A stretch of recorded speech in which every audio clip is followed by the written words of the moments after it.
Ganyan na gumawa ng sampayan tubo. S20 ang kapal niyan. Ang paghinang naman yan dito. Magkaroon lang sa 2, 5, 6. Ito. Ayan, may kalsuhan dyan, oh.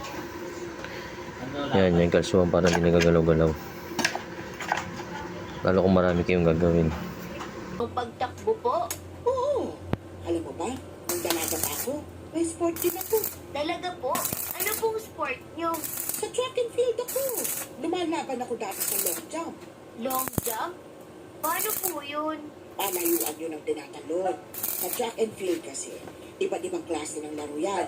May pabilisang tumakbo, may pagalingan sa pagtalon, meron din palakasan ng pagbato. Subukan mong sumali sa track and field. Pwede ka sa mga sprint o di kaya relay. Eh, paano po yung badminton? Isa ang baboy ka sa lugar. Baka naman yung pwede kang sumali sa parehong sport. Itatanong ko po yung coach ko kung pwede. Subukan mo yun. Sigurado ako magugustuhan mo ang track and field. Ang masamang epekto lang mo, mangingitim ka kasi palagi kang nasa arawan. Okay lang po yun. Matagal naman na po ako maitim eh.